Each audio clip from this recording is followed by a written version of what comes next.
আমরা জানি যে জুন 2026-এর ভিসা বুলেটিন প্রকাশ পেয়েছে। সেই ক্ষেত্রে বাংলাদেশের ক্ষেত্রে আসলে কি কি ঘটতে যাচ্ছে বা কি কি পরিবর্তন এসেছে?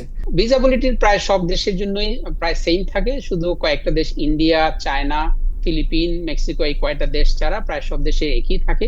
তো ভিসা বুলেটিন রিসেন্টলি বেশ সামনে চলে গেছে। সাধারণত ট্রাম্প অ্যাডমিনিস্ট্রেশনের সময় প্রসেসিং স্লো হয়, ভিসা বুলেটিন খুব বেশি ফাস্ট থাকে। আর যেটা আমরা ফার্স্ট টার্মেও দেখছি ট্রাম্পের, অনেকে একটু ভয়ে অ্যাপ্লাই করতে চান না কিংবা ওটাকে স্লো করে রাখেন, যার ফলে অ্যাপ্লিকেশন সংখ্যা কমে যায়।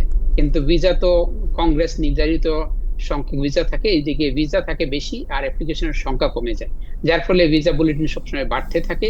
তো যারা জেনুইন অ্যাপ্লিকেশন যাদের আছে, সবকিছু জেনুইন আছে, ওনাদের ভয় পাওয়ার কোনো কারণ নাই। ওনাদের ক্ষেত্রে ইন্টারভিউ ডেটটা কিংবা গ্রিন কার্ডের ইন্টারভিউ এগুলো খুব তাড়াতাড়ি আসার সম্ভাবনাই বেশি।